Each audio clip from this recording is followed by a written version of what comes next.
Nous sommes toujours en train de continuer ce message sur le diable est le père du mensonge. Dieu est la source de la vérité. Et ce message a pour but de t'ouvrir les yeux afin que tu aies une foi inébranlable. Alors, si tu n'as pas écouté le message précédent, je t'invite à l'écouter afin qu'à la fin, tu puisses véritablement réaliser qui tu es, réaliser la victoire que Dieu t'a déjà donnée en Jésus-Christ. Nous allons poursuivre ce message. Alors, on va prendre toujours dans Luc de Luc chapitre 4 et là, verset 5. Le diable l'ayant élevé lui montra en un instant tous les royaumes de la terre. Verset 6, il lui dit, je te donnerai toute cette puissance et la gloire de ces royaumes, car elle m'a été donnée et je la donne à qui je veux. Si donc tu te prosternes devant moi, elle sera toute à toi. Dis avec moi, menteur. Menteur, Satan ment, il ment. Tout ce qu'il te dit est mensonge. Depuis quand tous ces royaumes lui ont été donnés? Et souvent, les gens répètent ça. Ah oui, tout a été donné à Satan dans le jardin d'Éden. Jamais de la vie. Dieu a créé toutes choses. Toutes choses appartiennent à Dieu. Donc si Adam et Ève n'ont pas été responsables, ils sont sortis d'Éden. Ils ont été chassés d'Éden. Mais la propriété appartient à Dieu parce qu'il y a un ange qui est venu. Et cet ange a protégé l'arbre de vie. On n'a écrit nulle part que toutes ces choses ont été données à Satan. Jamais de la vie. Dieu est propriétaire de sa propriété. Comment un parent peut, je ne sais pas, créer une entreprise, donner cette entreprise à son enfant et parce que l'enfant a mal géré, le parent vient et puis dit, bah, finalement, comme tu as mal géré, bah, le salarié, finalement, ça a lui l'entreprise. Non, ça ne se passe pas comme ça. Le parent, il récupère son bien. Et tant pis pour le fils qui n'a pas bien géré, il récupère son bien. Et puis il continue sa gestion jusqu'à ce que lui-même trouve quelqu'un d'autre à qui il pourra confier. Mais c'est pas facile comme ça. C'est pas simple comme ça. Parce que son fils a mal géré. Et puis le salarié, quelqu'un vient et il dit, l'entreprise lui appartient. Pourquoi? Parce que le fils aurait mal géré. Non. Et Satan est un menteur. Et il dit à Jésus, devant Jésus, je vous avais dit dans le message précédent que Jésus était revenu après le baptême. Quand il s'était fait baptiser, il avait entendu la voix de Dieu.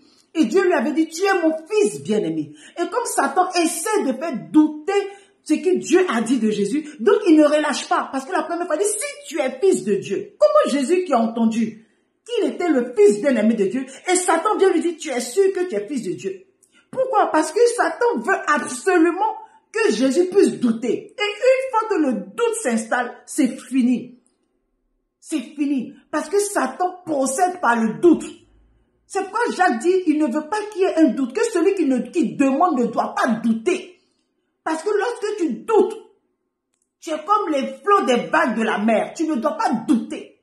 Et pour ne pas douter, il faudra que t'assurer que tu aies entendu une voix, que tu aies entendu la voix de ton Dieu, que tu discernes la voix de ton Père. Et je vous avais dit que la Bible dit que ces brebis entendent sa voix. Dans l'évangile de Jean chapitre 10. Mes brebis entendent ma voix et elles me suivent. Elles ne suivent pas quelqu'un d'autre. Elles me suivent parce qu'elles entendent ma voix. Et lorsqu'il parle de cela, parce que la brebis reconnaît véritablement le berger, parce qu'elle passe du temps avec son berger. S'il y a un autre berger qui vient, elle ne suit pas l'autre berger. Donc, c'est-à-dire, si tu as du temps, tu passes du temps, tu as une relation, tu as une communion avec Dieu, c'est important, tu sais que c'est vital pour toi.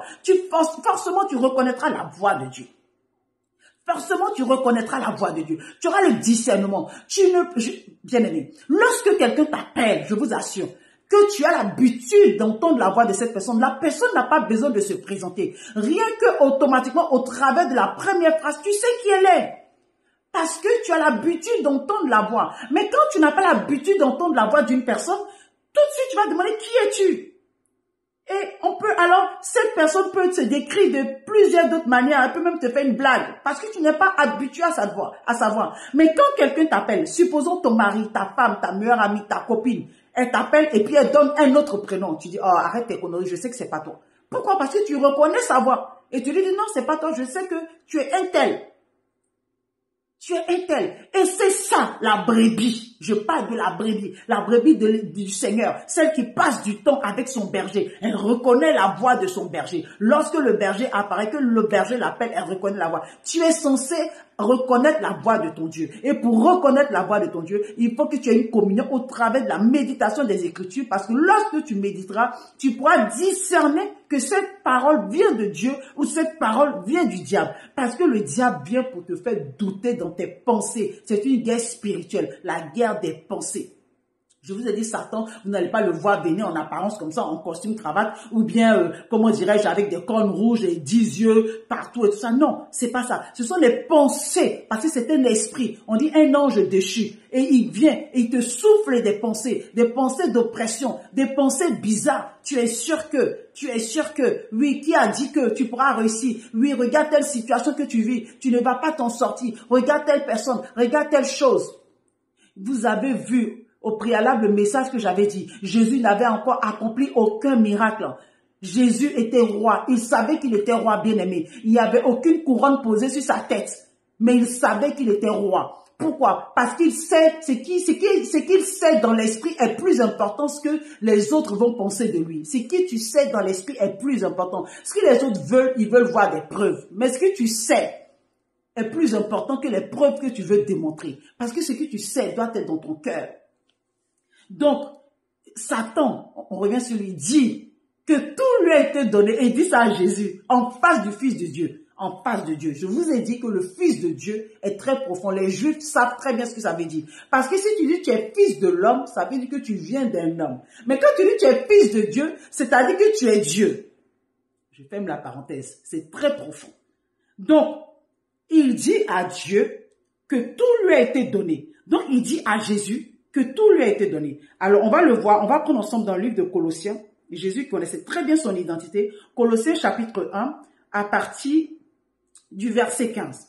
Il est écrit, il est l'image du Dieu, je parle de Jésus, il est l'image du Dieu invisible, le premier-né de toute la création. Car en lui ont été créées toutes les choses qui sont dans les cieux et sur la terre, les visibles et les invisibles, trône, dignité, domination, autorité, tout a été créé par lui et pour lui. Tout a été créé par lui et pour lui. Il est avant toute chose et toute chose subsiste en lui. Il est avant toute chose. Donc tout lui appartient. Tout. C'est pourquoi je t'avais dit de dire à Satan menteur. Parce que quand il vient dans ta vie, c'est pour te faire douter de tout ce que Dieu a dit sur toi. Jésus a dit quoi? Qu'il a porté toutes tes maladies.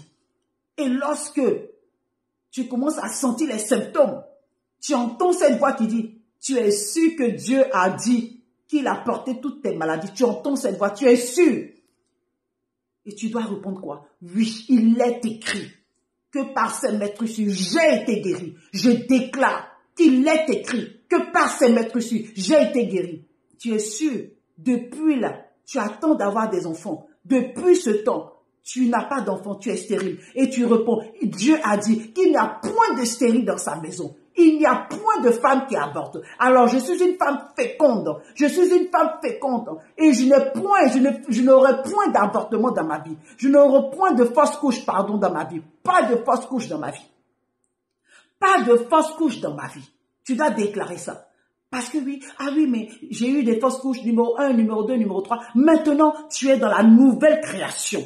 Tu es né de nouveau, tu es en Christ et toutes choses sont restaurées. Ton passé n'a plus d'importance. Aujourd'hui, c'est ce que Dieu dit de toi qui compte. Alors tu dois te lever et déclarer, il est écrit. Il est écrit. Il est écrit. Mais si tu n'as pas de relation avec Dieu, si tu ne sais pas ce qui est écrit, tu seras en train de faire un faux combat. Un combat de je taille, je brise, j'annule, je taille, je brise. Cela n'a aucun pouvoir dans le royaume des cieux. Ce qui porte, là où ce qui amène les anges à s'exécuter, c'est le il est écrit. Parce que les anges exécutent la parole de Dieu. Cette parole que tu as compris. Donc il est écrit. Parce que quand tu lis la suite, on te dit que les anges sont venus par la suite servir Jésus. Bien-aimé, il faut que tu te lèves. Prends du temps. Nous avons assez de temps. assez de temps pour Dieu. C'est la priorité, ça doit être la priorité de notre vie. Parce que nous sommes dans un combat. Parce que nous devons nous lever pour marcher et remporter notre héritage que Dieu a laissé pour nous. Tout est déjà accompli. Dieu n'est pas encore en train d'accomplir, il a déjà tout accompli. C'est à nous de nous lever et à posséder ces choses au travers de sa parole, au travers du net écrit. Je déclare que ce message change ta vie. Je déclare que tu te lèves pour ton Père. Je déclare que tu marches dans ton identité. Je déclare que la manifestation de tout ce que Dieu a mis en toi puisse être visible maintenant. Je déclare que tu sois toujours celle-là même